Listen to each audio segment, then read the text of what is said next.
बहुत सारे लोग ऐसे हैं जो 40-40, 45-45 साल के हो गए हैं, परंतु उनकी शादियां नहीं हो रही है कि लाल किताब फरमावे यूं, अकल लेख से लड़ती क्यों। लाल किताब की एक खासियत है, जैसी करनी वैसी भरनी, नहीं किया तो करके दे। मतलब इस बात पे तो क्लैप है सर। मतलब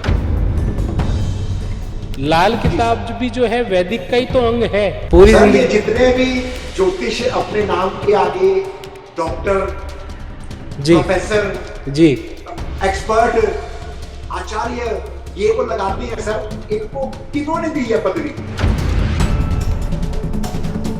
कि लाल किताब में परहेज ही परहेज है, कर लेगा तो तेरे काम आएंगे, नहीं तो ये ज्योतिष से उपाय के नाम पे बहुत मोटी रकम कमाएंगे।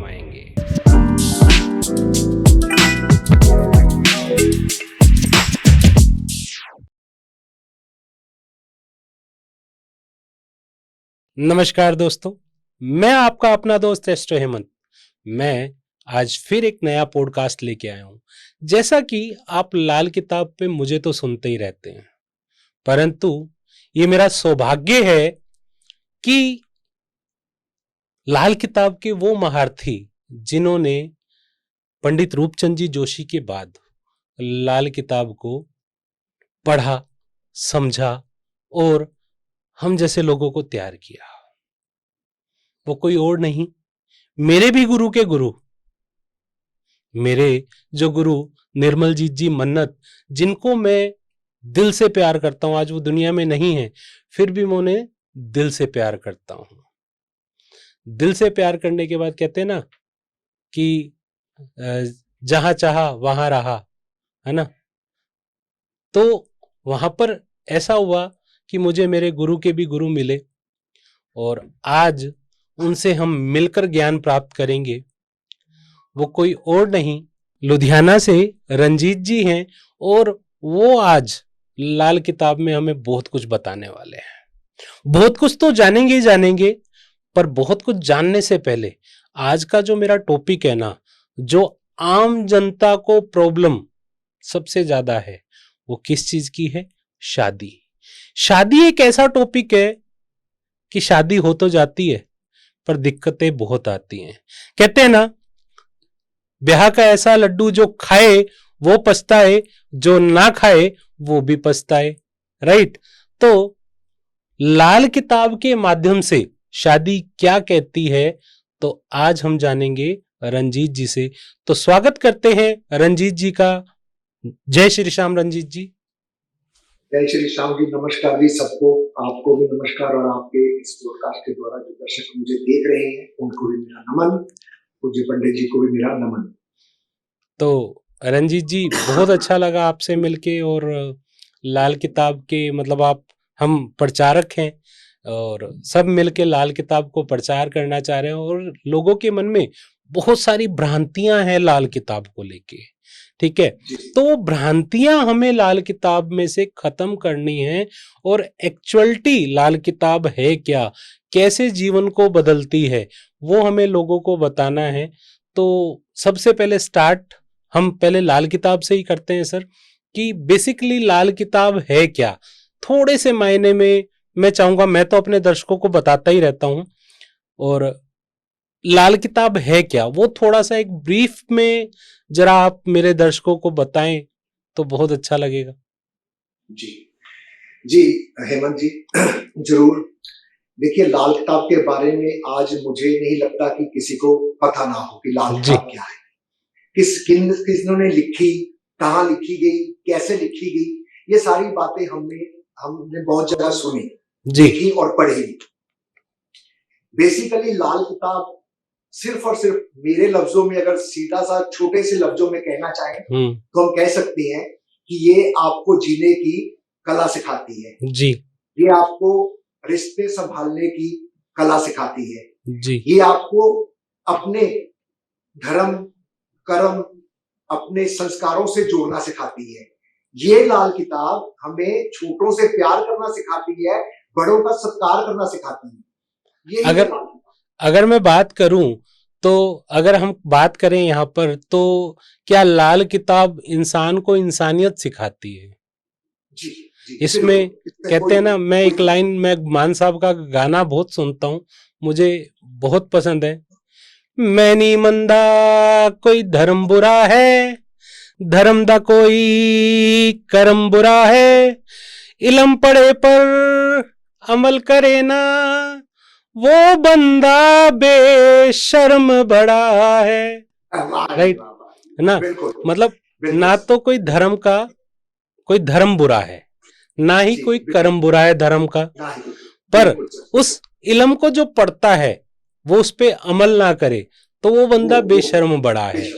तो हम यहाँ पर लोगों को यही बताना चाह रहे हैं कि लाल किताब जो है इंसानियत को दिखाती है। इंसानियत कैसे? ना तो इसके लिए कोई हिंदू, ना कोई मुस्लिम, ना कोई सिख, ना कोई ईसाई, सबको प्रॉब्लम है। चाहे गरीब से गरीब इंसान है, चाहे अमीर से अमीर इंसान है। ठीक है, जब गरीब से गरीब और अमीर से अमीर सभी को कोई ना कोई परेशानी है, तो वो परेशानी क्यों है और उसका हल क्या है?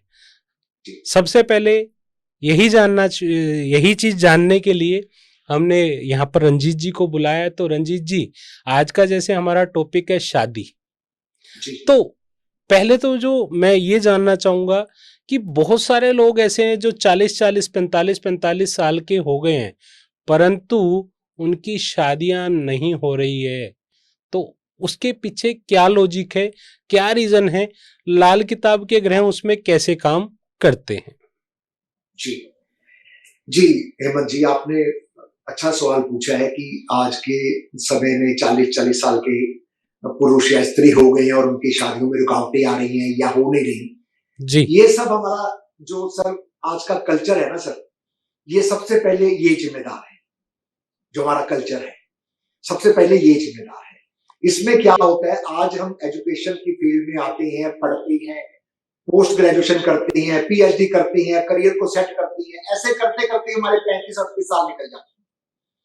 फिर हम कहीं जाकर शादी के बारे में सोचते हैं, और जब हम शादी के बारे में सोचते हैं तो वो उम्र हमारी शादी के बारे में सोचने की नहीं, वो तो परिवार को उस वक्त अपने परिवार को बढ़ाने की या अपने परिवार को सेट करने की होती है।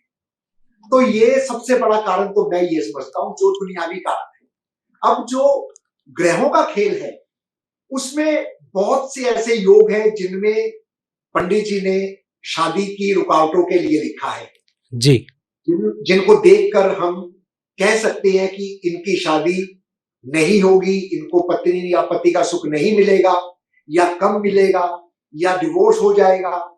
ओवरऑल कुछ भी, चाहे देखिए कम मिले, डिवोर्स हो जाए, दूर प्रदेश चला जाए, शादी का सुख इसे हम नहीं मानते हैं।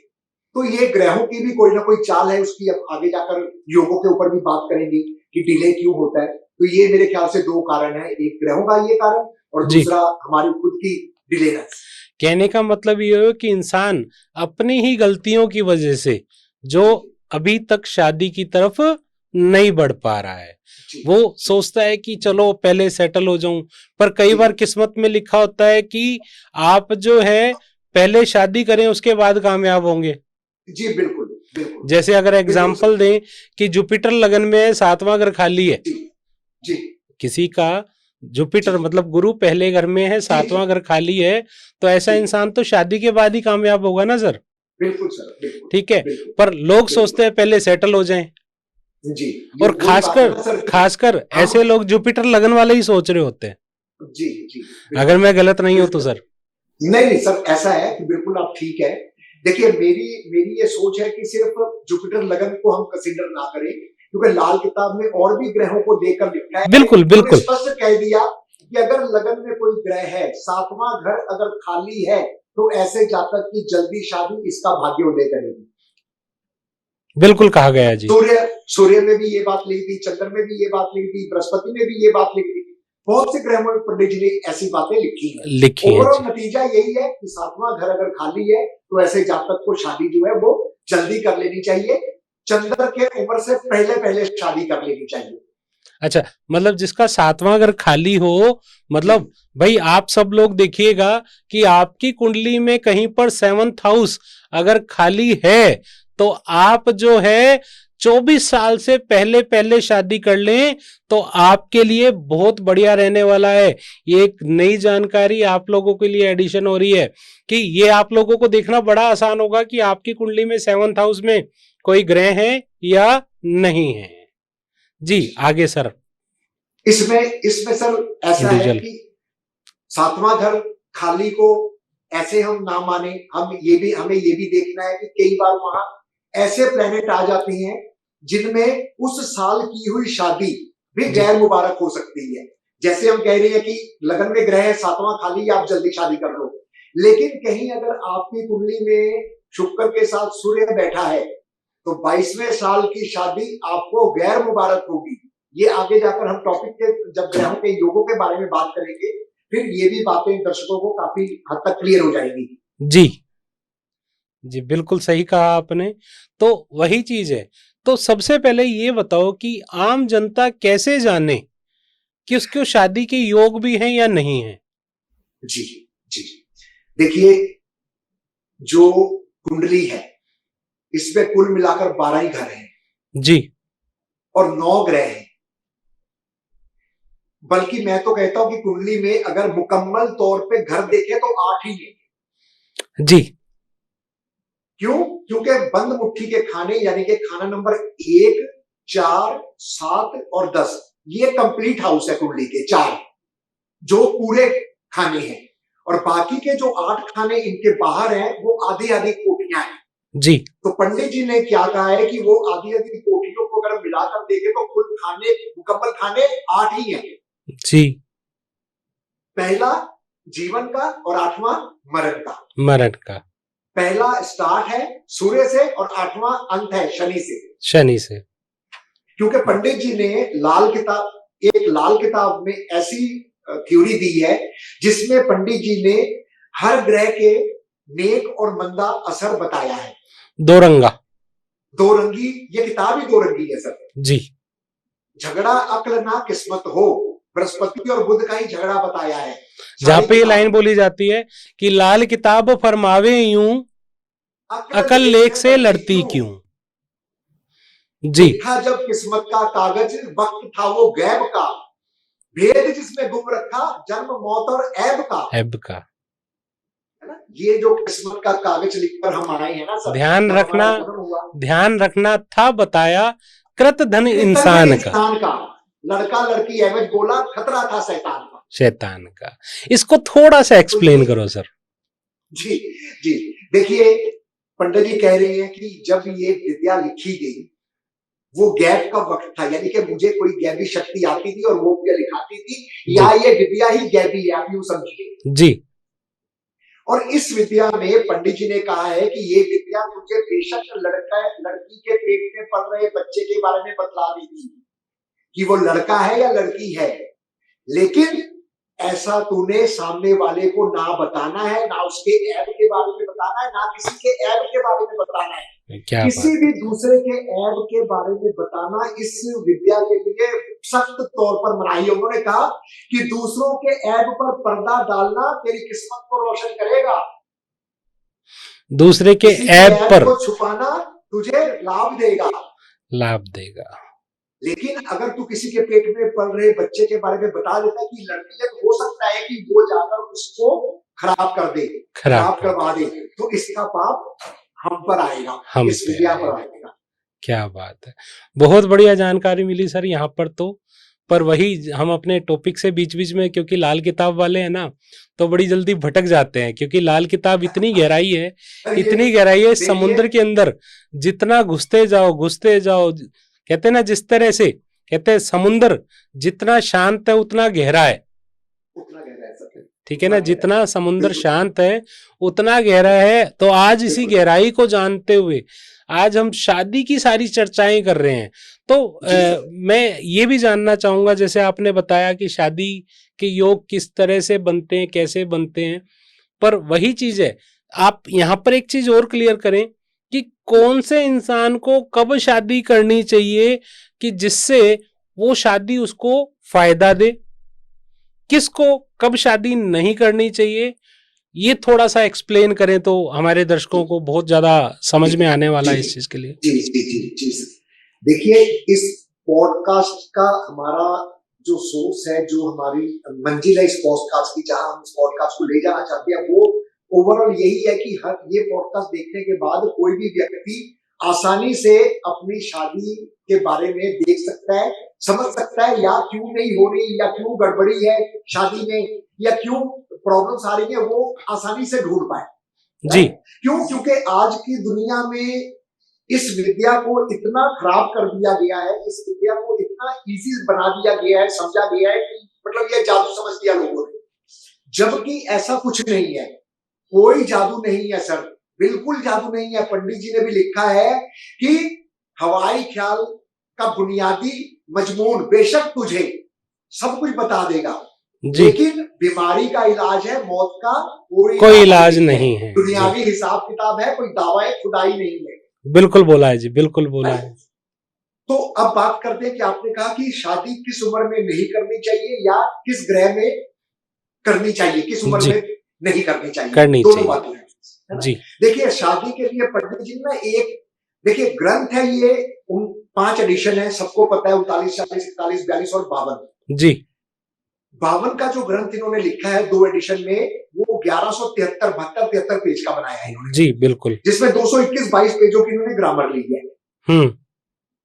अब इतने बड़े ग्रंथ में हर जगह उन्होंने शादी के टॉपिक कब होनी चाहिए, कब नहीं होनी चाहिए, ये सब जगह दी है, लेकिन इसी पूरी किताब में एक लाइन कहीं ऐसी पंडित जी लिख गई है, जो लाइन पढ़ के आप कोई भी पेज ना पढ़ो तो भी आप शादी के लिए आप किसी को सजेस्ट कर सकते हैं जी, बशर्ते आपको ग्रहों का ज्ञान होना चाहिए।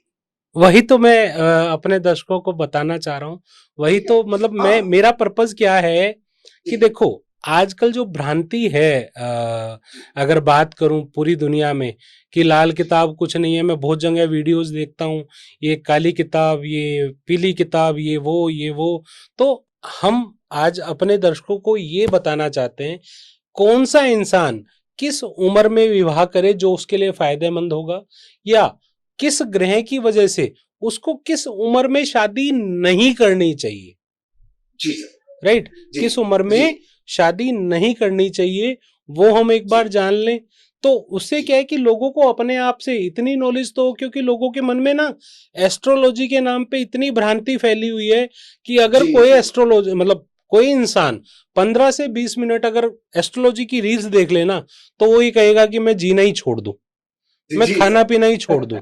समझ लो कि इस तरह से भ्रांति फैली हुई है। तो इसी भ्रांति को दूर करने के लिए हम लोगों ने जो बेड़ा उठाया है अलग अलग चीजों को जानने के लिए, तो मैं यहीं पे वही जानना चाह रहा हूं कि किसको किस उम्र में शादी करनी चाहिए, कब नहीं करनी चाहिए, ठीक है, और कैसे करनी चाहिए, वो थोड़ा सा एक आप टेक्निकल तरीके से बता दे तो ज्यादा अच्छा रहेगा सर। जी जरूर, जरूर सर, जरूर जी। देखिए, लाल किताब में शादी के लिए स्पेशली पंडित जी ने मंगल को देखने के लिए कहा है, क्योंकि मंगल ही शादी का सूचक है। मंगल ने ही आपकी शादी को अच्छा रखना है और मंगल ने ही आपकी शादी को खराब करना है। मंगल नेक और मंगल बद।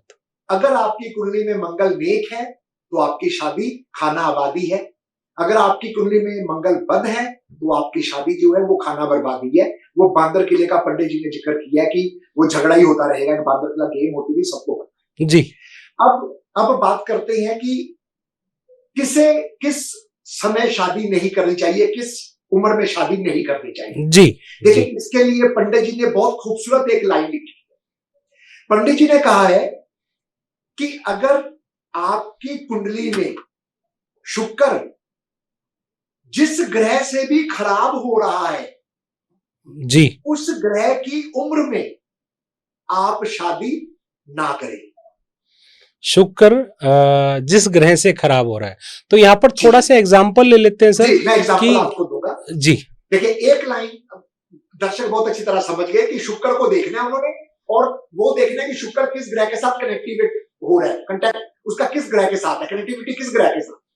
ठीक, अब मान लीजिए शुक्र सूरज के साथ बैठा है या सूरज के साथ कनेक्टिविटी उसकी बन रही है जी, ठीक है, तो सूरज की उम्र 22 साल, 22वां साल जो है वो सूर्य को दिया गया है, 23वां साल सूर्य को दिया गया है लाल किताब में जी। तो ऐसा जातक जिसके सूरज और शुक्र इकट्ठे बैठी हैं या दृष्टि संबंध में बैठी हैं या साथी ग्रह बनकर बैठी हैं, राशियों को बदलकर बैठी हैं, उच्च नीच घरों को बदलकर बैठी हैं, किसी तरीके से भी संबंध बना रही हैं, तो वो शुक्र को सूरज खराब कर रहा है। तो उसको उस उम्र में शादी नहीं करनी चाहिए। सूरज की उम्र में 22वें साल शादी अवॉइड करें। और ऐसे ही शुक्र की उम्र है 25वां साल, यानी कि 22वें साल भी शादी अवॉइड करें और 25वें साल की शादी भी अवॉइड करें। आपका कहने का मतलब ये हुआ कि जब कुंडली में सूर्य और शुक्र इकट्ठे हों तो सूर्य की उम्र जो कि 22 से 24 बोली गई है और शुक्र की उम्र जो 25 से 27 बोली गई है जी, राइट। तो इस उम्र में अगर वो शादी करेगा तो वो उसकी शादी खराब होनी है जी। लेकिन स्पेशली इन दोनों की जो अपनी ग्रह की उम्र है ना, इसकी सूरज की अपनी उम्र है 22 साल जी और शुक्र की अपनी उम्र है 25 साल। 25 साल। इन दो पर्टिकुलर सालों में तो शादी नहीं करनी चाहिए, पर्टिकुलर सालों में। ओके, मतलब 25 और 27, 22 और 25, सॉरी 22 और 25, यस 22 और 25, ये हो गया सूरज के साथ शुक्र का कनेक्शन। अब शुक्र के साथ चंद्र का कनेक्शन ले लेते हैं। ओके, चंद्र 24वां साल चंद्र की उम्र है, वो राजधानी है, वो उसका समय है, वो उस समय का बलवान ग्रह है। 24वें साल शुक्र और चंद्र 22वां साल, ये दोनों का कॉम्बिनेशन अगर कुंडली में बन रहा है तो चंद्र की उम्र 24, शुक्र की उम्र 25, इन दोनों में उम्र में शादी नहीं करनी है, नहीं करनी, चाहे मेल की कुंडली में है चाहे फीमेल की कुंडली में है, ये दोनों पर एप्लीकेबल होगा जी। इसी तरह अगर शुक्र राहु के साथ बैठा है, शुक्र अगर राहु के साथ बैठा है या राहु के साथ किसी तरह का भी संबंध बना रहा है, तो राहु की उम्र होती है 42 साल। लेकिन लाल किताब जिन्होंने पढ़ी है उनको ये पता है कि पंडित जी ने हर ग्रह को 3 हिस्सों में बांटा है जी। जैसे आधा और चौथाई, 1/4 और आधा और पूरा, आधा और पूरा, लेकिन पौना भी बांटा गया है, मतलब एक ग्रह के 4 टुकड़े पंडित जी ने किए हैं जी। तो इन 4 टुकड़ों में, उम्र के इन 4 टुकड़ों में, हिस्सों में जिस ग्रह की उम्र ज्यादा है, जैसे राहु की उम्र 42 साल है, अब 42 साल की शादी तो बहुत रेयर चांस है कि किसी की होती है जी, ठीक है, आजकल बहुतों की हो रही है, लेकिन जिस समय ये विद्या लिखी गई उस समय 42 साल की शादी बहुत कम होती थी, या सेकंड मैरिज कह सकते हैं, है ना। तो राहु की उम्र है 21 साल, 42 का आधा 21 साल, बिल्कुल। अगर शुक्र के घरों में राहु आकर बैठ जाए, अगर आप लाल किताब पढ़ेंगे तो वहां भी लिखा है राहु अगर 7वें भाव में हो तो 21 साल की शादी या 21 साल से पहले की हुई शादी गैर मुबारक होगी, बिल्कुल। तो इसका मतलब ये हो गया कि अगर शुक्र राहु से पीड़ित हो रहा है तो राहु की उम्र 42, 21, इसमें शादी ना करें, और शुक्र की उम्र 25, उसमें शादी ना करें जी। ऐसे ही हमने ग्रहों को लेना है, खास करके दुश्मन ग्रहों को ज्यादा देखिए। जैसे शुक्र के दुश्मन 3 हैं, सूरज, चंद्र और राहु जी, है ना। इन तीनों के साथ इनकी उम्र में शादी ना करें। इवन पंडित जी ने लिखा है कि अगर सूरज शुक्र इकट्ठे हैं, सूरज चंद्र इकट्ठे हैं, सूरज राहु इकट्ठे हैं, तो सूरज शुक्र की उम्र 22 और 25, सूरज का दिन इतवार, शुक्र का दिन शुक्रवार, बिल्कुल। सूरज का समय 8 से 10, शुक्र का समय 1 से 3 जी, सॉरी 11 से 1, इस समय में भी आप शादी ना करें। शुक्र का समय 1 से 4 है, 11 से 1 है। एक्चुअली ये भी थोड़ा लंबा टॉपिक है, चलिए मैं आपके साथ यहाँ थोड़ा सा खुलासा करूंगा, सारा मैं नहीं कर पाऊंगा इस प्लेटफॉर्म पर क्योंकि लंबा हो जाएगा। देखिए पंडित जी ने ना एक यूनिट दिए हैं, बहुत कम लोगों को पता है यूनिट कहां पर है, जिन्होंने किताबें पढ़ी है उनको पता है, लेकिन हमारे दर्शकों को नहीं पता होगा। बिल्कुल। तो उस यूनिट के हिसाब से एक दिन में हम हर ग्रह का समय निकालते हैं, बिल्कुल निकालते हैं, बिल्कुल। वो समय निकालकर मैं उसको शुक्र का, बुध का, मंगल का, जो भी समय है वो मैं बताता हूँ। इन जनरल अगर आप शुक्र का समय लेंगे तो 11 से 1 का जो समय है वो शुक्र का दिया गया है, ओके। और जो पक्की दोपहर है 1 से 3 की, ये मंगल की है।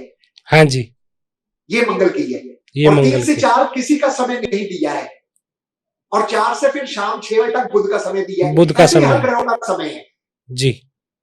तो जिस ग्रह को शुक्र खराब कर रहा है, शुक्र खराब हो रहा है जिस ग्रह से, उस ग्रह का दिन छोड़िए, उस ग्रह का समय छोड़िए, उस ग्रह का साल छोड़िए। ओके। ये मेन एक शादी के लिए बहुत अहम चीज है जो हम देखते हैं कि गुण मिलान आजकल लोग क्या करते हैं, अपने लैपटॉप कंप्यूटर पे लड़की लड़के का पेवा डालते हैं, गुण मिलान सामने आ गए 32, 36, 34, 28 और शादी कर देंगे। जी सर बहुत लंबा चैप्टर है शादी में, पंडित जी ने ऐसी ऐसी बातें लिखी है जो अन्य विद्या, जो लाल किताब नहीं पढ़ी है और अन्य विद्या करती है उनको भी लाल किताब पढ़नी चाहिए। मैं कहता हूँ बिल्कुल पढ़नी। Little knowledge dangerous thing. सिर्फ बात सुनी हुई बातों पर, लाल किताब की सुनी हुई बात पर विश्वास ना करें कि कोई भी आकर आपके चैनल पे बोल देगी लाल किताब वाले कहती है पानी पिलाने से मौत हो जाएगी, कोई भी चाहता हो आप उसको पानी मत पिलाओ जी, ऐसी सुनी सुनाई बातों पे बिल्कुल विश्वास ना करें। लाल किताब कहीं ऐसा नहीं कहती। इस पे भी थोड़ा सा, उसके बारे में भी हम इस पे भी रंजीत जी थोड़ा सा प्रकाश डालें। जैसे आपने बोला ही है कि पानी पिलाने से जो है मौत हो जाएगी, खासकर लोग जब चंद्र किसी का कुंडली में छठे घर में हो तो ये बोल दिया जाता है। देखिए हेमंत जी, चंद्र 6 के समय पंडित जी ने पहली बात तो जो लोग लाल किताब को इस तरीके से पेश कर रही है कि चंद्र लाल किताब कहती है जी मर रहा हो बंदा पानी ना पिलाओ, खाना हो जाए पानी ना पिलाओ, ये हो जाएगा वो हो जाएगा, बर्बाद हो जाओगे, ये हो। देखिए लाल किताब की एक खासियत है, पहले मैं उस खासियत के बारे में दर्शकों को बताना चाहूंगा हेमंत जी, अगर आप परमिशन दें। हाँ जी, हाँ जी, बिल्कुल बिल्कुल सर। देखिए हेमंत जी, लाल किताब, पहली बात लाल किताब सिरेवार सिलसिलेवार 1 2 3 4 की फेरियस से नहीं लिखी गई है, सीक्वेंस वाइज नहीं लिखी गई है। लाल किताब आगे पीछे जैसे जैसे ख्याल आते थे, जैसे जैसे ज्ञान आता था मिलता था, वैसे वैसे पंडित जी लिखते रहे। लाल किताब सीक्वेंस वाइज नहीं है, इसलिए जो कोई एक पेज खोल के पढ़ लेता है अपने ग्रह, या वैसे ही पेज खोल के अन्य ज्योतिष वाले पढ़ लेते हैं, वही पढ़ के बोल देते हैं जी। जो बात लोग कहते हैं ना सर कि पानी पिलाने से मौत हो जाएगी और रात में ये होगा, बिल्कुल लिखा है, मैं कहता हूं लिखा है, लेकिन ये लिखा है खबरदारी में, वहां अधूरी बात लिखी हुई है जी, वहां अधूरी बात लिखी हुई है। अगर आपने इसका पूरा चैप्टर उठाना है ना तो आप चंद्र नंबर 6 पे आओ पहले जी। क्यों? क्योंकि ये बात चंद्र नंबर 6 की है। अब चंद्र नंबर 6 जब हम खोलते हैं वहां लिखा है कि जब चंद्र केतु से मंदा हो रहा हो, क्योंकि चंद्र का सबसे बड़ा कट्टर दुश्मन केतु ही है, क्योंकि सबसे बड़ा कट्टर दुश्मन केतु है जी। राहु आधा दुश्मन है, वो अर्ध ग्रहण लगाता है, चंद्र पूर्ण ग्रहण लगाता है, ठीक है, क्योंकि हम दूध में अगर नींबू डालेंगे तो सारा दूध फट जाएगा, ठीक है। उसी तरह जब चंद्र को केतु आपकी कुंडली में चंद्र छठे बैठा हो, पहली शर्त। दूसरी शर्त केतु आपका मंदा हो और चंद्र को मंदा कर रहा हो जी, चंद्र को खराब कर रहा हो। तीसरी शर्त उस टेवे वाले की उम्र 6वें साल हो, 12वां साल हो, 24वां साल हो, 30 हो, 36 हो, 42 हो, 44 हो जी, है ना। ऐसे 6 साल और जोड़ते जाइए, 6 12 18 24 30, मतलब 6 की कैलकुलेशन कर लेंगे सर यहाँ पे, वो कैलकुलेशन हो जाएगा। उस कैलकुलेशन के हिसाब से अगर वर्षफल में 6 का चंद्र 6 आ जाए, ओके, उस साल हिदायत दो कि आपने राहगीरों को पानी नहीं पिलाना। अब पहली बात, राहगीर है कौन? आपके घर में आया मेहमान राहगीर नहीं है, नहीं है, बिल्कुल नहीं। किसी बीमार को पानी दे रही है, वो राहगीर नहीं है, राहगीर नहीं है। राहगीर होता है जब आपने रोड पे एक छबील लगा दी, एक कुआं खुदवा दिया, एक पंप लगा दिया कि वहां कोई भी आता जाता, नथु ऐरा गहरा नथु गहरा, कोई भी आता जाता जी, वो पानी पी ले, अपनी प्यास बुझा ले, वो चंद्र 6 के लिए नुकसानदायक, वो भी तब अगर केतु खराब कर रहा है तो, अदरवाइज 6 का 6 में आए, 6 का कहीं जाए, ऐसा कुछ नहीं है। बीमार को आप पानी पिला सकते हैं, हॉस्पिटल में आप हैंडपंप लगवा सकते हैं, वाटर कूलर लगवा सकते हैं, पानी दे सकते हैं, शमशान घाट में आप कुआं खुदवा सकते हैं, आपकी इच्छा है।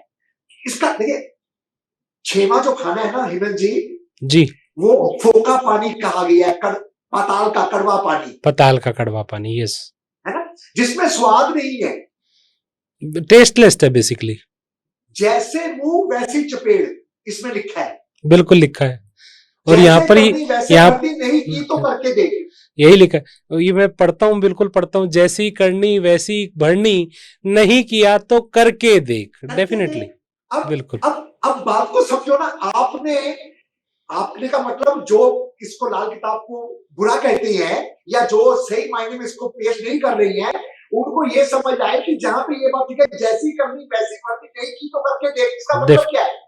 इसका मतलब ये है भाई साहब कि आप बीमार को पानी पिलाओ, आप किसी बीमार को जिंदगी दे रही है, जीवन दे रही है, कल को आपको भी पानी मिलेगा, बिल्कुल मिलेगा। आपने ये तो कह दिया कि मुर्दे के मुंह में पानी में डालो, क्या आपने ये नहीं पढ़ा लाल किताब में कि 6 दिन के तड़पते हुए मुर्दे के मुंह में पानी डालने से चक्कर 6 वाला, जब 6 दिन से तड़पते हुए मुर्दे के मुंह में पानी डालेगा वो भी जी उठेगा।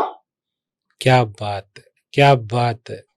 ये मतलब इस बात पे तो क्लैप है सर। मतलब हम इस तरह की ही मिथ जो है दुनिया के सामने दूर करना चाह रहे हैं और इसी चीज को हम दर्शाना चाह रहे हैं। मैं अपनी तरफ से नहीं कह रहा है, ये किताब में लिखा है। किताब में देखो, किताब से बाहर तो हम बात ही नहीं करते। जिनको वहम है, जिनको नहीं पता, जो मुझे झूठा साबित करना चाहती है, वो मेरे सामने फेस टू फेस पॉडकास्ट पे आ जाए तो मुझे दिखा दे कहां वो लिखा है और मैं दिखा दूंगा कहां ये लिखा है। सर इसी चीज पे मैं आपको बताता हूँ, एक दिन अपन क्या करेंगे। जिस तरह से आज हम यहाँ रिकॉर्ड कर रहे हैं, आप ऑस्ट्रेलिया में बैठे हैं और हम यहाँ पे रिकॉर्ड करके इस प्रोग्राम को दिखा रहे हैं, है ना। परंतु एक दिन इसी तरह से हम मेरे ही चैनल पे YouTube लाइव पर जाकर मैं इसका पूरा प्रमोशन करूंगा कि ज्यादा से ज्यादा लोग, और खासकर वो एस्ट्रोलॉजर जो लाल किताब को गलत काली किताब, पीली किताब, ये पागल बनाना जो बोलते हैं ना, उनके मुंह पर सबसे बड़ी वही होगी जो हम बोल रहे थे। बस बिल्कुल ठीक है ना। तो मतलब कहने का भाव ये है कि कोई भी विद्या को, लाल किताब सबसे बड़ी बात यह है कि कोई भी विद्या को लाल किताब में लिखा गया है कि हम किसी भी शास्त्र को गलत नहीं बोलेंगे, हम नहीं बोलते हैं, पर हर शास्त्र अपनी तरह से काम करता है। जिस तरह से लाल किताब है, लाल किताब में जब हम घुसते हैं तो आप देखें ना, हर चीज का तो कॉम्बो है, चाहे वो हस्तरेखा हो, चाहे वो आपकी फेस रीडिंग हो। एक लाल किताब का एस्ट्रोलॉजर तो है कि आपके चेहरे से, आपकी बातों से ये बता देगा कि आपका कौन सा ग्रह कौन से हाउस से बोल रहा है। जिस तरह अभी आपने थोड़ी देर पहले बात करी कि कुंडली में खाने तो 8 ही हैं देखा जाए तो, अब कैसे 8 हैं? 4, 1, 4, 7, 10, ये तो हो गए हमारे खुशी के खाने। जी सर, जी ठीक है। बाकी जो बचे 2, 3, 5, 6, 8, 9, 10, सॉरी 11 और 12, तो इन 8 को मिलाएंगे तो ये 4 बनेंगे। तो एक्चुअल में तो 8 ही खाने हैं, बाकी तो वो गमी के खाने हैं। अब पूरी जिंदगी बंदा ही नहीं 8 खानों में घुसता रहता है, 4 की तो वो खुशी लेता है, 4 की तो वो खुशी लेता है। तो यहाँ पर ये चीज जो हम क्लियर करते जा रहे हैं ना, तो उसको जब प्रॉपर तरीके से सामने वाले को लगेगा कि यस यहाँ पर आपको एक्चुअलिटी मिलती है और पूरी गहराई से बताया जाता है। लाल किताब भी जो है वैदिक का ही तो अंग है, अंग तो वैदिक का ही है। अब देखा जाए तो कहां पर पंडित जी ने राशियों को छोड़ा?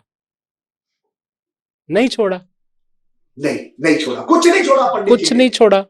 तो मतलब नहीं छोड़ा, नक्षत्र नहीं छोड़ा, तिथियां नहीं छोड़ी, अंक नहीं छोड़े, अंक नहीं छोड़े, मकान नहीं छोड़ा, क्याफा नहीं छोड़ा, पशु नहीं छोड़े, पक्षी नहीं छोड़े, बिल्कुल नहीं छोड़े, कुछ कोई वस्तु नहीं छोड़ी सर, कोई वस्तु नहीं छोड़ी। तो हम असर में सभी पर होगा, पशु परिंदे या इंसान। बिल्कुल बिल्कुल बिल्कुल सर, इस चीज में मतलब क्या करे, समा बड़ा भगवान। यस, बहुत अच्छा लग रहा है सर। मतलब ऐसी जानकारी, अभी इसको और लंबा करते हैं सर, बहुत ज्यादा इसमें हम जानेंगे। दर्शक बोर ना हो जाए आपके। नहीं, देखो क्या होता है, आपको मैं बता देता हूं, जो लाल किताब का प्रेमी होगा ना सर, उसको ऐसे ज्ञान की बहुत ज्यादा जरूरत है, और वो इंसान जो है उस ज्ञान के पीछे पागल होता है कि कितना उसके अंदर उतरना है। और मैंने जिस तरह से पहले बोला कि ये जो ऐसा ज्ञान है, आज मेरा भी सौभाग्य है जो आप जैसे लाल किताब के प्रेमी और जानकार के साथ मैं भी कुछ सीख रहा हूँ सर, ये मेरा भी सौभाग्य है sir. Thank you ji, thank you. मैं भी स्टूडेंट हूँ। देखो मैं कोई लाल गुरु किताब नहीं हूँ, कभी भी मैं एक्सपर्ट कोई नहीं होता। और मैं तो यही कहूंगा कि कोई भी ज्योतिष का जो भी जी जानकार है, किसी भी विद्या से है, कोई अपने आप को फादर बोले जी कि मैं ज्योतिष का फादर हूं, या मैंने ये जो है किताब लिख दी है, मैंने सब कुछ जान लिया है, तो भैया एक तुच्छ से इंसान है, जी स्टूडेंट बन के ही बिल्कुल पूरी जिंदगी में जाना जाता है, बिल्कुल सर। पूरी सर ये जिंदगी। जितने भी ज्योतिष अपने नाम के आगे डॉक्टर, जी प्रोफेसर, जी। एक्सपर्ट, आचार्य ये वो लगाते हैं सर, इनको किन्होंने दी है पदवी? किसी ने सच्चाई दी यही, है? सच्चाई यही है सर, हाँ जी। सच्चाई यही है। एक ना हमारे पंजाब में कहावत है, अन्ना मंडे रेवड़ियां मुठ अपने की दे। जो ब्लाइंड होता है ना सर, ब्लाइंड, जी उसको आप कुछ बांटने के लिए दे देंगे ना, तो वो देख तो सकता नहीं, वो अपने बंदे को बुलाएगा, हाथ पकड़ के ऐसे इशारा करके बुलाकर, हाँ भाई रामू ये ले, ये ले, ये ले, हाँ भाई रामू ये ले, ये ले। अन्ना जो होगा ना अपने को ही बांटेगा। तो बिल्कुल, अपने पैसे हम देकर वहां से अपना ही अवार्ड उठाए। मैं ऐसे सम्मेलनों में आज तक नहीं गया। बहुत बढ़िया। मैं कहता हूं अगर मुझे सम्मान देना है तो मुझे मेरी 25 साल की मेहनत का सम्मान दो, जो मैं लाल किताब पढ़ता हूं। जी, मुझे यही अपने चीज, पैसे से खरीदा हुआ सम्मान नहीं चाहिए, वो सम्मान नहीं है, वो अपमान है मेरा। अपमान है। सच्चाई यही है सर, सच्चाई जी यही है। इसलिए मैं भी आपको ज्यादा सम्मेलनों में नजर नहीं आऊंगा कभी भी। जी कभी बिल्कुल बिल्कुल। आईफाज, तो जैसे कि मैं आईफाज का यहाँ पर चेयर चैप्टर मैन हूँ जयपुर का, जी ठीक है, चेयर पर्सन हूँ यहाँ पे, जी चैप्टर का जी चेयरमैन हूँ, तो वो सर्टिफिकेट के लिए जरूर जुड़ा हूँ, उनके प्रोग्राम में जरूर गया हूँ। बाकी मुझे आप बाकी किसी सम्मेलन में कहीं पर भी जी नहीं देखोगे। सर, ये अपने तो पास समय ही नहीं है सर, मैं वही अपने पास बता रहा हूँ, समय ये तो लाल ये किताब है से नहीं समय मिलता है हमें। डेफिनेटली, क्योंकि जितना समय सच्चाई अगर ये है। हम पढ़ने में लगा दें, उस चीज को समझने में लगा दें, उस चीज को ज्यादा से ज्यादा ज्ञान पहुंचाने में दे दें और लोगों की समस्याओं जी का समाधान करें, तो इससे बढ़िया बात कोई नहीं है। जब जी सर, कहते हैं ना लाल किताब इंसान को खुद चुनती है, वो सिर्फ जी चुनती है, सर, उसके बाद सिर्फ चुनती है सर, उसके सिर्फ तैराक चुनती है कितने आप अच्छे हैं, तैराक आप कितने अच्छे हैं, वो वो हम आपने बन देखना है। सकते हैं। उन्होंने तो चुन बिल्कुल लिया, आप आए बिल्कुल हो सर, तो वो उनकी मर्जी से आए हो, पर बस उसके अंदर बस कितना घुसना है वो इंसान के ऊपर है ना। बिल्कुल सर, बिल्कुल ठीक है ना जी। बिल्कुल सर, बिल्कुल तो सर, इसी पे बिल्कुल। हम फिर वही बात है कि बात करते करते टॉपिक से भटक जाते हैं। तो हम बात कर कोई रहे बात थे नहीं। शादी पे, तो जी शादी का ही थोड़ा सा और कुछ बताएं सर, कि जी ये तो जी बताया जी सर, कुछ जी मैंने सर, देखिए लाल किताब में ये भी पढ़ा है, जैसे कि कोई ग्रह छठे घर में हो तो ऐसे इंसान को अपनी बेटी की शादी जी नॉर्थ की नॉर्थ डायरेक्शन में, में नहीं करनी चाहिए। नॉर्थ में, जी तो जी वो थोड़ा जी सा ये ग्रह एक्सप्लेन करें और उसका पीछे का लॉजिक भी बताएं।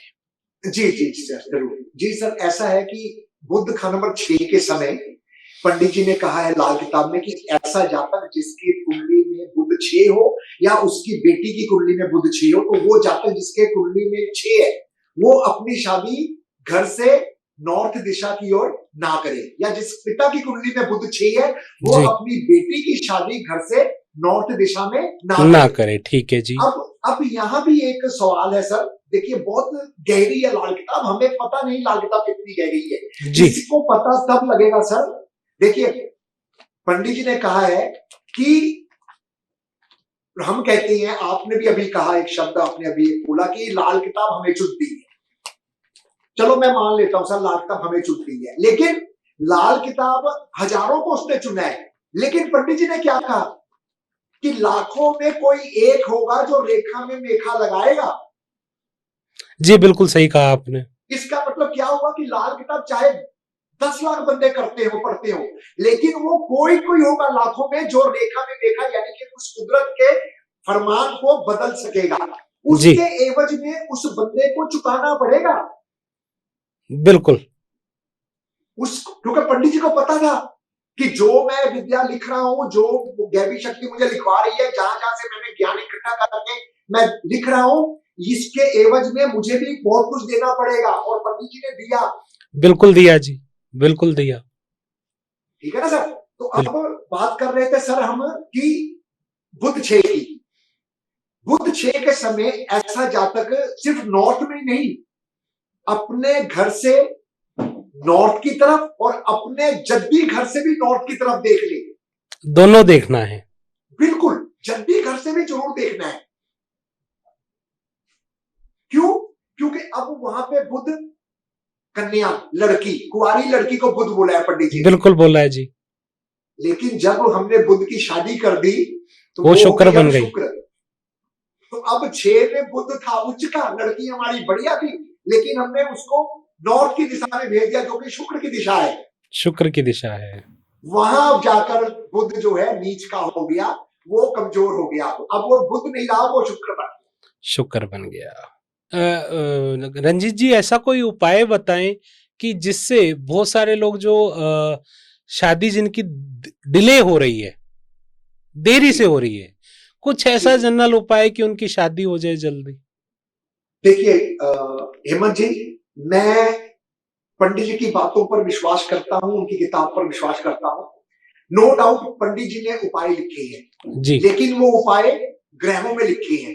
वो उपाय कहीं ऐसे नहीं लिखे कि आपको ये प्रॉब्लम है तो ये उपाय करो, ये प्रॉब्लम है तो ये उपाय करो। हाँ बिल्कुल, ये बात बिल्कुल सही है। ठीक है ना सर, ये बात बिल्कुल सही है। अपने व्यूवर्स को उपायों से नहीं ठीक करना चाहते, क्योंकि उपाय से ठीक नहीं होगा सर। पंडित जी ने लिखा है उपाय सिर्फ तेरी रूह की शांति के लिए है जी। उपाय से तू अपने भाग्य को नहीं बदल सकता।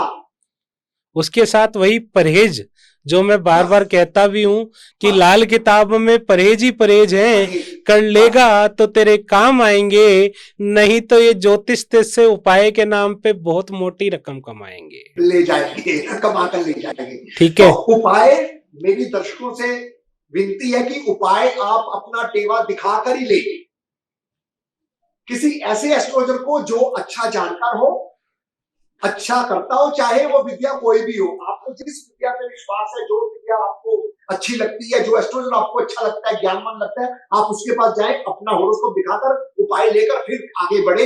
ऐसे बिना टेवा दिखाए जनरल उपाय ना करें, ये कई बार लाभ की बजाय नुकसान दे जाता है। बिल्कुल सही बात है, और यही मैं अपने हर पॉडकास्ट में बताता हूँ। हाँ, कुछ जनरल उपाय हैं, कर सकते हैं। जनरल उपाय बहुत है सर, हजारों उपाय हैं, वो कई लाल किताब में ठहरते ही नहीं, लाल किताब में कहीं है ही नहीं, तो मैं लाल किताब के बाहर जाता ही नहीं सर जी।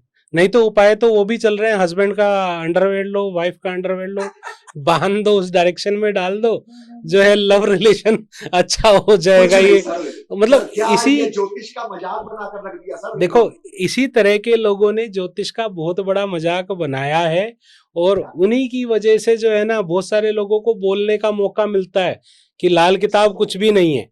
पर जब लाल किताब की गहराई के अंदर घुसते हैं सर, अगर आपने शादी का उपाय जनरल करवाना ही है किसी को, जो ये उपाय दे रही है अंदर वाले, अगर ऐसा कोई आपने उपाय करवाना ही है, तो आप उस जातक या जातिका को बोलो कि माँ विष्णु और लक्ष्मी के आगे जाकर आप शादी की चीजें चढ़ा दो। क्या बात है। आप अपने ईष्ट के पास जाओ, उसके आगे आप प्रार्थना करो कि भाई मेरी शादी हो जाए, मेरे संजोग खोल दो। बिल्कुल सच्चाई है सर इस बात में। इस बात में जाकर गाय की सेवा करो ना, गाय की सेवा करो, शुक्र की सेवा करो। अच्छा सर, एक चीज, बद का इलाज करो, अपने घर पे रोटियां बनाकर तकसीम करो, बांटो, आपको घर खुशियां आ जाएगी। एक चीज और बताइए सर इसी बात पे, जैसे कि आपने बोला शादी के लिए शुक्र और उसके लिए मंगल अच्छा होना चाहिए, शादी होगी या नहीं इसमें शनि का क्या रोल है? जी, वहां भी आ रहा हूँ, वो टॉपिक हमारा बीच में छूट गया था, शादी वाला। देखिए, सबसे पहले कुंडली में मंगल को देखना बहुत जरूरी है, उसके बाद शुक्र को और बुध को, क्योंकि ये दोनों ग्रह शादी के घर के कारक है। चक्की है, ये चक्की, ग्रस्त की चक्की है, ग्रस्त की चक्की है। और इस चक्की को चलाने वाली जो किल्ली है वो शनि है, वो जो खाना नंबर 8 में पड़ी हुई है जी। वो कंसेप्ट अलग है, लेकिन वो किल्ली जो है वो शनि है, क्योंकि शनि जो है खाना नंबर 8 हेडक्वार्टर भी है शनि का। जी, पापियों का हेडक्वार्टर है, पापियों का हेडक्वार्टर, शनि राहु केतु तीनों का हेडक्वार्टर है। शादी के लिए जैसे हमने मंगल की बात की, बुध और शुक्र की बात, बुध और शुक्र इसलिए कि ये दोनों खाना नंबर 7 के कारक रहे हैं, गृहस्थी की चक्की है, गृहस्थी की चक्की है, हस्बैंड वाइफ का जोड़ा, वो चक्की वहां है, और इसकी जो किल्ली है ना वो शनि है। जो खान नंबर 8 में पड़ी हुई है। जी। तो वो कंसेप्ट अलग है खान नंबर 8 का, लेकिन यहां उस किल्ली का ही हम जिक्र कर रहे हैं, शनि का। जब तक शनि आपको परमिशन नहीं देगा तब तक आपकी शादी नहीं होगी सर। हाँ। ये लाल किताब का सिद्धांत है। तो इसलिए शादी का समय शनि ने डिसाइड करना है। शादी अच्छी या बुरी है मंगल ने डिसाइड करना है। शादी आपकी कितनी चलेगी नहीं चलेगी ये बुध शुक्र मंगल शनि चारों मिलकर डिसाइड करें। जी, क्योंकि यहाँ पर वो बुध और शुक्र की नाड़ी का कंसेप्ट भी लग जाता है। जी, तो अब मैं यहाँ पे थोड़ा सा आपको एक चीज कहूंगा, हर पूरी कुंडली में लगेगा सर, पूरी कुंडली में लगेगा, पर शादी के लिए खासकर देखा जाता है। शादी के लिए भी कहा गया है कि जब बुध अपनी नाली शुक्र पे लगा देगा तो उस साल भी शादी हो जाएगी। जी, लेकिन किसी भी कंसेप्ट में, किसी भी योगों में जब तक शनि आपको परमिशन नहीं देगा तब तक शादी सर नहीं होती, नहीं होगी। बिल्कुल सही बात है। तो यहाँ पर मैं जो एक अपने दर्शकों के लिए और अपने चाहने वालों के लिए, अपने पढ़ने वालों के लिए जो लाल किताब को अच्छे से पढ़ रहे हैं, उनके लिए मैं आपसे एक आग्रह करना चाहूंगा कि ये बुध और शुक्र की नाड़ी को एक बार थोड़ा सा एक्सप्लेन कर दें सर। जी, ऐसा है कि बुध और शुक्र की नाली का एक्सप्लेनेशन ये है शादी के चैप्टर में कि जब तक बुध अपनी नाली शुक्र पे नहीं लगाएगा जी, आगे की तरफ की नाली हमेशा, पानी हमेशा आगे को जाता है, पानी कभी पीछे को नहीं जाता, पीछे नहीं जाता। बिल्कुल, जबरदस्ती आप फ्लो से पीछे कर सकते हैं लेकिन फिर वो बह के आगे भी आएगा। जी, इसी तरह कुंडली में अगर बुध के बाद के घरों में शुक्र बैठा है तो ये नाली आपकी पॉजिटिव है, यानी कि शादी आपकी बढ़िया रहेगी, हो जाएगी, इस वर्ष भी हो जाएगी। और अगर बुध से पहले घरों में शुक्र बैठा है तो ये नाली उल्टी लग रही है, यानी कि इस साल या इस टेबल में शादी जो है वो खराब करेगी। तो इसके लिए खाली बुध शुक्र की नाड़ी के लिए क्या खाली लगन को देखना चाहिए, साथ में वर्षफल को भी देखना चाहिए?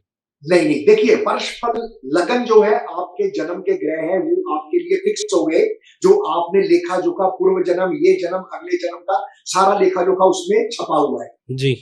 और वर्षफल है आपको एक साल के बारे में बतलाने वाला कि इस साल तेरे साथ क्या क्या हो रहा है, इस साल तेरी शादी होनी है, इस साल तेरा बच्चा होना है, इस साल तेरी नौकरी लगनी है छूटनी है, इस साल तेरा मकान बनना है या टूटना है, इस साल तू बीमार पड़ना है या विदेश जाना है, एवरीथिंग वो वर्षफल डिसाइड करेगा। ठीक है। तो जो बुध की नाली अगर जन्म कुंडली में नहीं लग रही है और वर्ष कुंडली में आकर लग रही है तो उस साल शादी का योग बन जाएगा। एक तरह से मैं ये मान लूं कि आप थोड़ा सा इसको और एक्सप्लेन करें कि कुंडली में पढ़ने वालों के लिए, खासकर कुंडली में बुध शुक्र की नाड़ी लगती कैसे है। मतलब आपने बताया कि बुध पहले शुक्र बाद में, एक चीज, पर बुध शुक्र इकट्ठा हो तो भी लग जाती है ना? जी जी। पर जी, ये नाड़ी उसके बाद भी लोगों के जो डिवोर्स हो रहे हैं या उसके पीछे क्या रीजन है, किस तरह से वो खराब होती है, ये प्रॉपर बुध शुक्र की नाड़ी को मैं ना पूरी एक ब्रीफ में समझना चाह रहा हूँ आपसे। जी, ऐसा है, इस बुध शुक्र की नाड़ी का कंसेप्ट बहुत बड़ा है सर। ये सिर्फ शादी में नहीं लगती सर, ये ऋण में भी लगती है। ऋण में भी लगती है, डेफिनेटली। ये ऋण में भी लगती है, ये महादशा में भी लगती है। ओके। ये एक दिन हम बुध की नाली का ही कंसेप्ट रख लेंगे। ठीक है। इस शादी में हम इतना जरूर कह सकते हैं कि जब भी बुध के बाद शुक्र होगा तो शादी बढ़िया होगी, जब भी बुध से पहले शुक्र होगा तो शादी खराब होगी, जब भी बुध के साथ शुक्र के दुश्मन बैठे होंगे तो नाली नहीं लगेगी, चाहे आगे हो चाहे पीछे हो। चाहे पीछे हो, बिल्कुल। जो आगे की तरफ नाली लगेगी वो नेक स्वभाव केतु की नाली होगी, यानी कि शादी में केतु का रोल जी, कि औलाद भी पैदा होगी। और जो बैक साइड की नाली लगेगी वो राहु की नाली लगेगी, यानी कि दंगे फसाद लड़ाई झगड़े बीमारियां। और केतु की नाली हंसी खुशी अय्याशी घूमना फिरना फलना फूलना। क्या बात है जी, बहुत बढ़िया, ये बहुत बढ़िया, बहुत बढ़िया। और इसमें मंगल की स्पोर्ट मिल जाए तो और बढ़िया जी। ऐसा है ना सर कि मैंने शादी की शुरुआत ही मंगल से इसलिए की थी कि मंगल ही एक ऐसा प्लेनेट है जो लड़की और औरत में फर्क बतलाता है। अगर महावारी आ गई है तो वो लड़की अब शादी के काबिल होगी, यानी कि मंगल उसके साथ जुड़ गया, बुध के साथ जुड़ गया, बिल्कुल, है ना? वो अब शुक्र बनने के लिए तैयार है जी, है ना? इसी मंगल का रोल है, इसी मंगल के रोल से मर्द में बच्चा पैदा करने की ताकत होती है। बिल्कुल, इसमें इसी मंगल का बच्चा रोल नहीं जिंदा होगा, रहता है, जीवित मंगल रहता है। का रोल नहीं होगा तो शुक्र और केतु क्या काम आएगा? किसी काम नहीं आएंगे सर, किसी काम किसी नहीं काम। आएंगे, डेफिनेटली सर, डेफिनेटली। तो बहुत अब जिनकी शादियां खराब होती हैं उनमें क्या योग होते हैं, जी, आप अमूमन होरोस्कोप निकाल कर देख लेना। जिस टेबल में भी बुध या शुक्र के साथ सूरज बैठा हो, चंद्र बैठा हो, राहु बैठा हो, जी, ऐसे टेबल में शादियां खराब आपको मिलेगी। यही मंगल जो है सर लड़की में औरत बनाने के लिए रोल करता है, और जी, मर्द में बच्चे को जिंदा रखने के लिए, बच्चा पैदा करने की ताकत जो है वो मंगल की ही मानी गई है। बृहस्पति का भी रोल है, वो कैसे है वो अलग चैप्टर है, ये स्टडी का चैप्टर है, इसको हम यहाँ डिस्कस नहीं करेंगे। जी, अब शादियां खराब क्यों होती है? जिस होरोस्कोप में भी बुध और शुक्र के साथ दुश्मन ग्रह आकर बैठ गया, शुक्र का या बुध का, वो शादी खराब होनी होनी है। अब खराब का जो पैरामीटर है वो तय नहीं है सर। खराब का पैरामीटर क्या है? ये भी हो सकता है कि सुबह शाम की कुड़कुड़ कुड़कुड़ कुड़कुड़ हस्बैंड वाइफ में, जी, हस्बैंड वाइफ महीने में 2 बार नाराज होकर मायके चली जाती है, या 6 महीने में 3 महीने बीमार रहती है, या पति 6 महीने से 3 महीने बाहर रहता है, विदेश चला गया, हाँ जॉब तो से टूर पे जा रहा है। जी, किसी तरीके की भी खराबी आ सकती है अगर बुध और शुक्र के साथ उसके शत्रु ग्रह बैठे हैं। ओके। तो ये खराबी हो गई। शुक्र इसलिए ज्यादातर कुंडलियों में यही देखा जाता है सर कि जी, बहुत सारे लोग जो है सेकंड मैरिज हो रही है, थर्ड मैरिज हो रही है ना? सर उनके होरोस्कोप देख लीजिए अच्छा, आप। एक चीज और मैं यहीं पे जानना चाहूंगा, जैसे वैदिक में तो 5, 7, 9 और 11 का कंसेप्ट है, 1, 2, 3, 4 शादी देखने का। जी, लाल किताब में क्या कंसेप्ट है? किसी की 2 शादी होंगी, या अरेंज मैरिज होके डिवोर्स होगा, या लव मैरिज होके डिवोर्स होगा, ऐसे कुछ योग होते हैं सर? कहीं भी पंडित जी ने लव मैरिज होकर डिवोर्स होगा या अरेंज मैरिज होकर डिवोर्स होगा ऐसा कुछ नहीं लिखा। जी, पंडित जी ने यह जरूर लिखा है कि इसके ऊपर जनानियां मदहोश हो जाया करती है। शुक्र खाना नंबर 3 जिसके होगा और शुक्र मंदा होगा तो ऐसे जातक के एक्स्ट्रा मैरिटल अफेयर हो सकते हैं। शुक्र जिसके 10 होगा और मंदा हो रहा होगा, ऐसे जातक के एक्स्ट्रा मैरिटल अफेयर हो सकते हैं। शुक्र खाना नंबर 12, शुक्र खाना नंबर 7, कहीं भी शुक्र बैठा हो, जब इन घरों में तो खास करके 3, 5, 7, 10, 8, 12, ये घर तो स्पेशली शुक्र के एक्स्ट्रा मैरिटल अफेयर के घर हैं। बहुत बढ़िया। तो ये एक्स्ट्रा मैरिटल अफेयर कराएगा ही। तो भाई जिन लोगों के एक्स्ट्रा मैरिटल अफेयर हो रहे हैं तो वो अपने शुक्र को देख ले, और खासकर वो भी कि शुक्र वहां पर मंदा तो नहीं हो रहा, क्योंकि लाल किताब में साफ साफ कहा गया है हर घर में 2 रंगा है जी, हर घर में 2 रंगा है, कभी नेक और कभी बंदा, दोनों फल दे सकता है। जी बिल्कुल बिल्कुल ठीक है सर। ये एक्स्ट्रा मैरिटल अफेयर के योग है ना। और ऐसे ही जब शुक्र 6 में आ जाए तब भी मैरिज लाइफ खराब है जी, है ना। शुक्र 4 में आ जाए और 2-7 में कोई ग्रह बैठे हो या शुक्र के दुश्मन बैठे हो जी, वो भी मैरिटल अफेयर करा देता है, एक्स्ट्रा मैरिटल अफेयर करा देता है और मैरिज डिस्टर्ब कर जाता है जी। 7वें घर में शुक्र राहु इकट्ठे बैठ जाए, सूरज को शुक्र बैठ जाए, बुध चंद्र राहु बैठ जाए, ये भी डिवोर्स करवा देते हैं जी। तो ऐसे बहुत से योग हैं लाल किताब में जो डिवोर्स करा देते हैं। हाँ, एक्स्ट्रा मैरिटल अफेयर करवा देती है, लेकिन मैरिज लाइफ के बाद अरेंज मैरिज होगी, अरेंज मैरिज के बाद टूटकर extra marital affair love marriage होगी, ये लाल किताब का ऐसा क्लियर कट कहीं भी नहीं बताया। ओके। वो हमारी कैलकुलेशन से, वो आपकी अपनी कैलकुलेशन अपनी सूझबूझ के साथ हम बताते हैं लोगों को, उसके फॉर्मूलेज है वो, क्योंकि हम दर्शकों के साथ लाल किताब को आगे बढ़ा रहे हैं, ना कि हम यहाँ पे दर्शकों को ज्योतिष सिखाना चाह रहे हैं। जी, मैं ये चाहूंगा कि दर्शक जो समझते हैं इस विद्या को, ज्ञान को, रुचि रखते हैं, वो जरूर कंटेक्ट करें। देखो इतना तो जरूर है ना कि देखो आजकल हर एक इंसान को, आम इंसान को इतनी नॉलेज हो कि कोई इंसान उसको उपायों के नाम पर, उसको पूजा पाठ के नाम पर पागल ना बना सके। बिल्कुल सर, बिल्कुल। ये बहुत है अच्छी बात हेमंत जी आपने कही है जी। कि हर इंसान को इतना नॉलेज जरूर हो कि वो अपना होरोस्कोप देखकर ये जान सके कि सामने वाला कहीं उसे बेवकूफ तो नहीं बना रहा। यस। बस तो जैसे कई मिसालें हम देखते ही हैं सर, हमारे पास भी आती हैं कि उपाय होता नहीं है, लेकिन उपाय के नाम पर ठगी ठोरियां कर रही हैं, ठगी ठोरी हो रही है। तो उसी चीज से लोगों को बचाने की हमारी मुहिम है, इसलिए हम सारे लाल किताब वाले मिलकर, देखो जी सर, मेरा मानना ये है, जो मेरा पर्सनल व्यू है और मैं दुनिया को बोलता भी हूँ, कि लाल किताब वाले आपसे फीस तो खुलकर ले सकते हैं कि भैया मैं जी ये सर, लूंगा, आपके जी जीवन सर, को संवार दूंगा, बिल्कुल परंतु सर, आपको कभी भी गुमराह या डराया नहीं जाएगा पूजाओं के नाम कभी पे, नहीं, ये नहीं किया कभी नहीं। तो ये हो जाएगा, ये नहीं किया तो ऐसे हो जाएगा। भाई बिल्कुल यहाँ सर, पर सबसे पहले आपके परहेज जो आपके जीवन में जरूरी है, उसके बाद जी, परहेज के साथ अगर बात करें कि आपके छोटे छोटी रेमेडीज जो आपको ग्रहों की आपको अनुकूल करने में मदद करते हैं, वो जी, करने के बाद जब कहते हैं ना, लाल किताब आपको दशा और दिशा जी, दोनों दिखाते हैं। दोनों को बैलेंस करने का तरीका बताता है। बिल्कुल, जी सर, अब लाल किताब ही एक ऐसी किताब है, ऐसी पद्धति है जिसमें आपको प्रॉपर पता लग जाता है, आप जी, इस रास्ते से अपने जीवन की नैया को बहुत बढ़िया ले जा सकते हैं। जी, ठीक है ना? तो लाल जी, किताब भी जो है कैसे नैया को लेके जाना है, ये रास्ता लाल किताब आपको जी, बताता है। तो जी, बहुत अच्छा लगा सर आज आपसे बात करके, जी, और इतना अच्छा कि मतलब मुझे लगता है कि ये प्रोग्राम लोगों को बहुत पसंद आना चाहिए। रंजीत जी, बड़ा अच्छा लगा आज आपसे बात करके, इतना मजा आया कि लोग शादी को बहुत अच्छे से समझेंगे, और जी, शादी को निभाने के तरीके और बहुत सारी चीजें होती हैं, परंतु चलते चलते मैं आपसे, कैसे लाइफ में इंसान जो है अपनी शादी को स्टेबल बना के रखे, क्या उसके लिए उपाय करे, और उसका जीवन साथी हमेशा एक दूसरे के लिए लॉयल रहें, ऐसा कुछ आप अगर दर्शकों को बता सके तो बहुत अच्छा रहेगा सर। जी हाँ हेमंत जी, शादी के लिए जरूर मैं कुछ ऐसे उपाय बताना चाहूंगा जो लाल किताब में ही दर्ज है।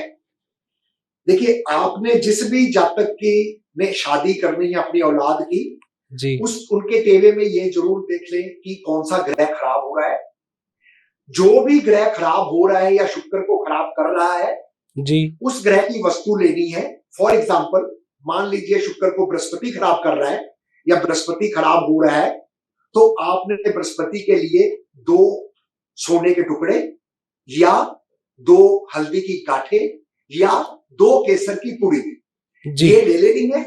जिस तरीके से आपने कन्यादान किया है, उसी तरीके से आपने इन दोनों चीजों का, चाहे वो सोना है, चाहे वो हल्दी है, चाहे वो केसर है, जी कन्यादान जिस तरह आपने किया उसी तरह उन दोनों चीजों का कन्यादान कर देंगे, उन चीजों का दान कर देंगे, और वो दोनों चीजें वो लड़का और लड़की ले जाकर एक जनकवा कर देंगे, दूसरा अपने पास रख लेंगे रख हमेशा लेंगे। के लिए, ओके। हमेशा के लिए।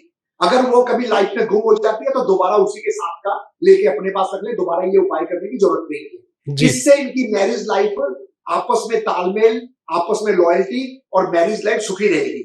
और एक बात, हर माँ बाप को चाहिए जब भी वो अपनी बेटी का कन्यादान करते हैं, उस वक्त एक तांबे पीतल की परात जिसमें ओके। आटा गूंथते हैं, हाँ जी। एक बेड, ओके। एक बेड, एक पीतल की परात, एक गागर, गागर तांबे की। जी, तांबे की या पीतल की, जो उनकी इच्छा है ओके। वो जरूर दे। दहेज के समय ये जरूर दे, यही असली दहेज है कि उस परात में वो लड़की अपने गृहस्थ का आटा गूंदेगी, अपने माता पिता, सास ससुर का, देवर ननद, इन सबके उसमें एक इकट्ठा भोजन बनेगा परात में। उस बेड पे हस्बैंड और वाइफ जो है अपनी मैरिज लाइफ एंजॉय करेंगे और आगे अपने गृहस्थ को बढ़ाएंगे। और वो जो गागर होगी उसमें वो पानी भर के रखेंगे जो हमेशा ठंडा रहेगा। और अगर आपने देखा होगा गागर का पेट ना इतना बड़ा होता है जी। और मुंह ऐसे छोटा हो जाता है, छोटा हो जाता है, बिल्कुल। तो आपकी कन्या का पेट ऐसे बड़ा रहेगा कि उसको जितनी भी बातें कोई बोलेगा वो अपने पेट में समाती जाएगी। उसका मुंह छोटा होगा, बोलेगी कम और सहन ज्यादा करेगी। जी। क्या बात है, बहुत बढ़िया। तो आज आपके माध्यम से लोगों को बहुत अच्छा उपाय भी मिला।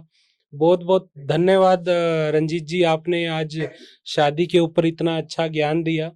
और मैं चाहूंगा सभी दर्शकों को कहना कि रंजीत जी भी हमारे ही प्लेटफॉर्म के साथ जुड़े हैं, और किसी को भी किसी तरह की मतलब रंजीत जी से कुछ जानना चाहते हैं, सुनना चाहते हैं, तो आप एस्ट्रो हेमंत टीम से कनेक्ट कर सकते हैं।